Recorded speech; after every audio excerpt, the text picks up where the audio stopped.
Voilà pourquoi je vous ai appris à faire du chocolat et du chocolat cru. Parce que tous les chocolats que vous pouvez avoir dans les grandes surfaces ou qui sont vendus, ce sont des mauvais chocolats qui ne sont pas bons pour la santé. Pourquoi? Parce que tous, ce sont des chocolats cuits à plus de 100 degrés, à 140 ou 180 degrés. Non, ces chocolats ne contiennent ni vitamines, ça contient en plus une caféine qui est cuite et qui est pour la santé une catastrophe. Donc, lorsque vous achetez du chocolat en poudre cru, eh ben, c'est vraiment du cru. Il n'est pas cuit. Et en agriculture biologique, bien entendu, il est à peine chauffé à froid pour obtenir ce chocolat cru. Et là, oui, il est excellent pour la santé. Mais imaginez, dès que l'on dit que quelque chose est bon, ça y est, on va en trouver partout. Dans tous les gâteaux achetés dans les grandes surfaces, dans tout ce que vous avez dans les pâtisseries, etc. Et on a du chocolat cuit. Mais ce chocolat, non, il n'est pas bon pour la santé parce que là, vous avez un chocolat cuit qui est un poison. C'est pour ça que ne donnez pas n'importe quel chocolat à vos enfants. Pourquoi?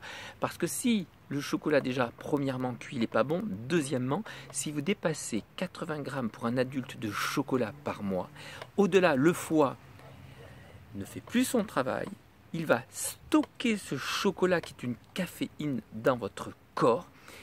Vous l'aurez pour toute votre vie. Et là, cela devient un poison violent. Oui, le chocolat est bon pour la santé. Oui, il faut en manger, ne pas dépasser 80 grammes par mois de chocolat. Au-delà, cela est néfaste. Vous vous rendez compte que les Français mangent 390 000 tonnes de chocolat par an, soit 7 kilos par habitant. Or, il ne faudrait pas dépasser 1 kilo de chocolat par an, puisque 80 grammes par mois fois 12 mois. Donc dans ces cas-là, oui, attention pour le chocolat. Manger un chocolat d'agriculture biologique. Alors dans des vidéos, j'ai parlé d'un chocolat de plus de 70%. Eh bien, ça serait 80%. Parce que plus le chocolat est noir, plus il est cru. Je parle du chocolat en tablette. Là, vous avez un meilleur résultat. Mais surtout, je le répète, cru, agriculture biologique et en poudre, c'est le mieux parce qu'en tablette, ils y mettent des additifs, certes quand c'est biologique, des additifs végétaux, mais je préfère avoir tout simplement un chocolat en poudre cru, sans tous ces additifs pour pouvoir le mettre en tablette. Et puis, si vous avez un chocolat à 80%, c'est 20%, les 20% sont du sucre. Donc, pour mettre du chocolat dans du sucre, eh bien, il faut un petit peu plus le chauffer. Donc, il vaut mieux l'avoir en fait du chocolat 100% en poudre crue. Et si vous voulez mettre du sucre, ben vous le mettez vous-même pour mettre du chocolat. Mais je ne vois pas l'intérêt puisque dans le cacao même cru, il y a déjà un sucre naturel. Donc cela est suffisant. Pour les enfants, très intéressant, ne pas donner du chocolat aussi à des enfants qui sont en dessous de l'âge de 2 ans. Même dans des biberons, parce que là aussi, l'estomac n'est pas assez développé avec son foie pour pouvoir faire face à ce chocolat. Donc pas de chocolat, même pas 1 gramme, aux enfants en dessous de 2 ans. Au-delà, pour un adulte, si vous avez 80 grammes de chocolat, et puis ensemble on a fait pour des adultes 160 chocolats, à partir de 12 ans, vous divisez par 2. Donc 40 grammes de chocolat, pas plus de 80 chocolats par mois, dont je vous ai fait la recette. Et ensuite, pour l'âge de 6 ans, on divise encore plus par 6. Donc pas plus de 20 grammes pour les enfants de 6 ans et une vingtaine de chocolats. Donc oui, après 2-3 ans, on peut donner du chocolat à vos enfants, mais à très petite quantité, sachant que n'oubliez pas que vous avez l'habitude de leur donner des gâteaux avec du chocolat cuit, des pâtisseries avec du chocolat cuit, ou alors le petit déjeuner au matin avec du chocolat en poudre. On l'oublie, mais le chocolat dans ce cas-là, ce n'est pas bon pour la santé et c'est une caféine qui est cuite, c'est une catastrophe. Le chocolat que le foie ne veut plus digérer, il va le stocker dans le corps et là, stocké dans le corps, il ne l'évacuera jamais et cela devient un poison. Donc après, vous serez obligé dans l'avenir de faire des nettoyages de corps pour pouvoir enlever une partie de ce poisson. Mais là, nous verrons dans des prochaines vidéos comment on nettoie le corps. Ça, c'est autre chose. Donc, mangez-moi du chocolat cru et sachez que c'est un chocolat cru agriculture biologique qui est très très bon pour la santé.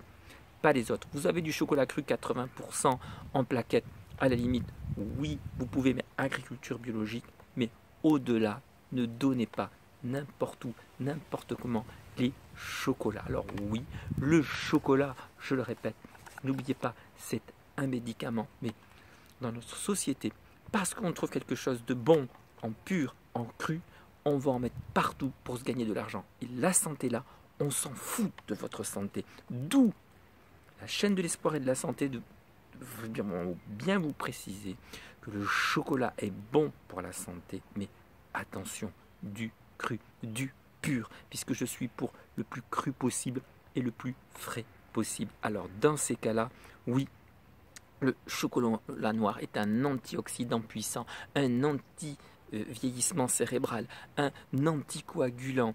Il permet de faire baisser la tension artérielle. Il permet aussi de protéger tous vos vaisseaux sanguins. Il est bon pour la mémoire, c'est un antidépresseur puissant. Il vous donnera au niveau musculature beaucoup plus d'énergie, un anti-stress. Et même le beurre de cacao est indispensable et très très puissant pour votre santé, pour votre cerveau, est un anti-Alzheimer. Regardez l'importance et la qualité. Et pourquoi dans mes chocolats je vous ai pris donc du cacao cru, du beurre de cacao qui est excellent pour la santé, mais attention, du bio, hein, pas n'importe lequel. Et en même temps, j'y rajoute la graisse de coco.